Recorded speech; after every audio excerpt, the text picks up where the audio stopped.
एक गांव में एक लोहार रहा करता था। वो बहुत मेहनती था। दिन रात जलती भट्टी के सामने बैठकर काम किया करता था, जिसकी वजह से उसके घर में कभी पैसों की कमी नहीं आती थी।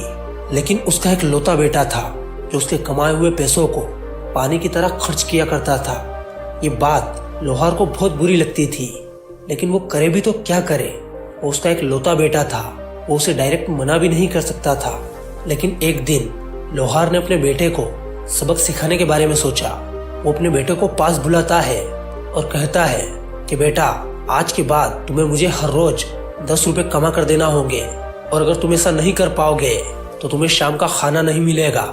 पिता की ये बात सुनने के बाद लड़का बहुत ज्यादा परेशान हो जाता है और वो काम की तलाश में निकल जाता है। पूरा दिन बहुत भटकने के बाद भी उसे कोई काम नहीं मिलता, तो वो वापस अपने घर लौट जाता है। लेकिन जैसे ही शाम होती है, उसे अपने पिता की कही हुई वो बात याद आती है। तो लड़का अपनी माँ के पास जाता है और अपनी माँ से 10 रुपए लेकर अपने पिता को दे देता है। वो लोहार उन 10 रुपयों को लेकर जलती आग की भट्टी में फेंक देता है। फिर कुछ दिनों तक यही सिलसिला चलता रहता है। वो लड़का रोज अपनी माँ से 10 रुपए लेकर आता है और अपने पिता को दे देता है, और उसके पिता उन पैसों को जलती आग की भट्टी में डाल देता है। लेकिन एक दिन उसकी माँ उस लड़के को पैसे देने से मना कर देती है कि बेटा, रोज रोज तुम पैसों का क्या करते हो, और रोज रोज मैं तुम्हारे लिए पैसे कहाँ से लाऊं? तुम पैसे अपने पिता से क्यों नहीं मांगते? तो माँ की ये बात सुनने के बाद वो लड़का और ज्यादा परेशान हो जाता है और वो एक बार फिर काम की तलाश में निकल जाता है।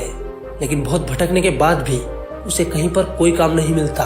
फिर वो अपने घर की ओर लौटने ही वाला था कि रास्ते में उसे एक बूढ़ा आदमी दिखाई देता है, जिसके पास लकड़ियों का बड़ा सा गट्ठर था और वो किसी का इंतजार कर रहा था।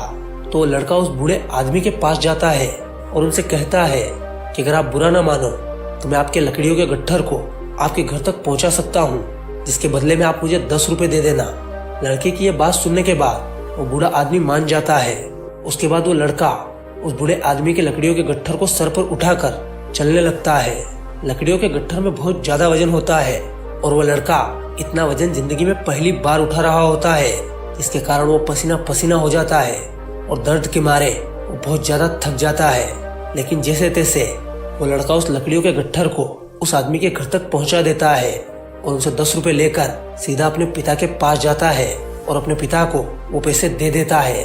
वो लोहार हर दिन की तरह उन पैसों को लेकर जलती आग की भट्टी में फेंकने ही वाला था कि वो लड़का अपने पिता का हाथ पकड़ लेता है और कहता है कि पिताजी, शायद आपको पता नहीं ये पैसे कितनी मेहनत से आए हैं और आप इन्हें आग में फेंक रहे हैं। तो वो लोहार कहता है कि बेटा, यही बात तो मैं तुम्हें कब से समझाना चाहता हूँ कि मैं जो दिन रात इस जलती आग की भट्टी के सामने बैठकर मेहनत करता हूँ, मेरी इस मेहनत की कमाई को तुम पानी की तरह क्यों खर्च कर रहे हो? तुम्हें कब समझ आएगा कि पैसा बहुत कीमती होता है, पैसे को कमाने के लिए बहुत मेहनत करना पड़ती है। ये बात सुनकर उस लड़के को सारी बात समझ आ जाती है और वो लड़का उसी दिन से अपने पिता के साथ मिलजुल कर काम करने लग जाता है। दोस्तों, इस छोटी सी कहानी के माध्यम से मैं बस आपको यह बताना चाहता हूँ कि आप अपने माता पिता की कमाई को फिजूल कहीं पर खर्च ना करें। जहाँ हो सकता है बस वहीं लगाएं, बाकी फिजूल कहीं पर भी 1 रुपया खर्च ना करें, क्योंकि दोस्तों पैसा बहुत कीमती होता है और इसे बड़ी मेहनत से कमाया जाता है।